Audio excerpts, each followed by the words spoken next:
Welcome back to The Explainer. Today, we're diving straight into a genuinely terrifying incident report from a stretch of highway locals call Devil's Road. We're going to break down exactly how a fearless 10-year veteran police officer walked right into a supernatural trap. Before we trace the footsteps of Officer Arjun, think about this for a second. When was the last time you completely ignored a creeping gut feeling? Officer Arjun had spent a decade patrolling lonely highways, dealing with smugglers and accidents, the standard stuff. He feared absolutely nothing. But as we're about to see, sometimes the things we really need to be afraid of don't carry weapons, and they sure don't follow mortal laws. Part 1. The Lonely Highway Encounter. Midnight on Devil's Road. So our story kicks off on this incredibly stormy night. It's around midnight, completely isolated, miles from any kind of help. Driving his standard patrol route, Arjun spots a figure on the side of the highway. It was essentially an ambush hidden in plain sight. There's a woman, completely soaked in rain, wearing white, just crying by the road. It's the classic damsel in distress setup, right? It's designed specifically to trigger that protector instinct in a veteran cop. She looks right at him, tears streaming down her face, and begs, "Please, help me. My husband is dying in the forest." Now, this is the crucial moment where police training absolutely clashes with human instinct. Arjun felt this intense, uneasy feeling creeping into his chest. That was his primal survival instinct, literally screaming at him to drive away. But, ignoring that gut feeling, he makes the fatal decision to follow her down a narrow, muddy path right into the pitch-black trees. Moving into Part 2. The trap is sprung. The wooden house. As they trek deeper into these woods, things just shift. It gets dead quiet. Even the insects completely stop buzzing, which is a classic sign in nature that an apex predator is nearby. They finally reach this old, seemingly normal wooden house where the husband is supposedly hurt. But the second Arjun steps over the threshold, the woman whispers, he's inside, and slams the door. Instantly, the whole illusion just breaks. The walls are suddenly completely rotten, the floor is covered in ashes and dark bloodstains, and this horrible, foul smell fills the air. The trap was officially sprung. Part 3. The Ancient Witch. A reality broken. So he's trapped. The doors and windows literally just vanish into the walls, turning the house into a locked box. And Arjun watches as this crying woman slowly turns around and her human disguise just melts away. First, her face stretches in this completely unnatural way. Then her eyes go entirely black, just voids. And finally, her jaw splits wide open to reveal rows of razor-sharp teeth. Arjun is now face-to-face with a witch, and we're talking about an ancient entity here, the kind where her victims just never come back. She gloats, actually telling Arjun she'd been waiting for someone brave enough to enter. She wasn't just hunting randomly. She was a predator, specifically testing the bravery of her prey before taking them. As she lunges at him, laughing this horrifying laugh that's just echoing off the walls, Arjun falls back on his training. He draws his revolver and fires point blank.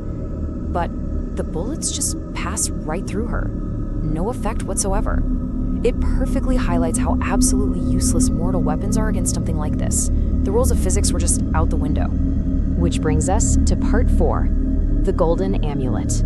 The Hermit's Gift. In a split second of absolute panic, Arjun suddenly remembers this bizarre encounter he had earlier that evening. Near an abandoned temple on his route, a strange hermit had walked up to him and handed him a small copper amulet.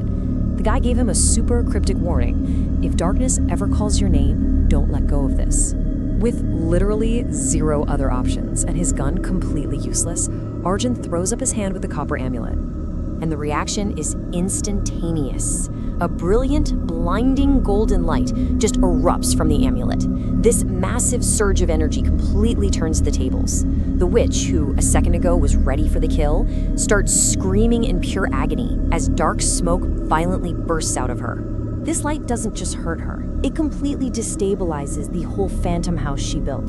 The walls start collapsing around them. The forest itself is shaking violently, with towering trees bending like some invisible hurricane is tearing through. Taking his one and only chance, Arjun just bolts. He sprints into the dark, not looking back once. But as he's running, one final terrifying scream echoes through the trees. "You belong to me." Part 5. The Chilling Aftermath. The Investigation. Somehow, by dawn, Arjun actually makes it back to the police station alive. And later that morning, his fellow officers go out to search the exact spot in the forest. But what they found, well, what they didn't find was impossible. No wooden house, no footprints in the mud, no broken trees, absolutely zero sign anyone had been there. Arjun thought maybe he was losing his mind, that the nightmare was over. But a few days later, while cleaning his uniform, he found physical proof. Long strands of coarse black hair tangled tightly right around that copper amulet. The nightmare literally followed him home. But here is the absolute most terrifying piece of evidence in this whole explainer. 3:13. This isn't just a random time. It's the exact timestamp, 3:13 a.m., recorded that very night on the police station's own exterior security cameras. So what exactly did those cameras catch at 3:13 a.m.? Well, the footage shows something impossible.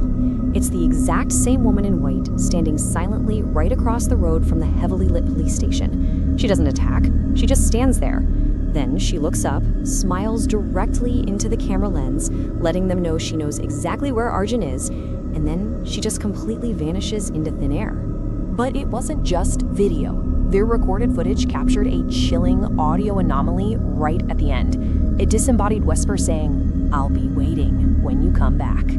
It is a massive wake-up call that just because you escaped a supernatural predator doesn't mean you're free from it. Like the incident report notes, some roads are abandoned for a very, very good reason. So as we wrap up this explainer, I want to leave you with this. Next time you're driving down some lonely highway in the pitch black and you see someone standing in the rain asking for help, remember Officer Arjun. Remember the Phantom House. What if that witch is still out there right now, waiting deep in the forest for the next brave traveler to pull over?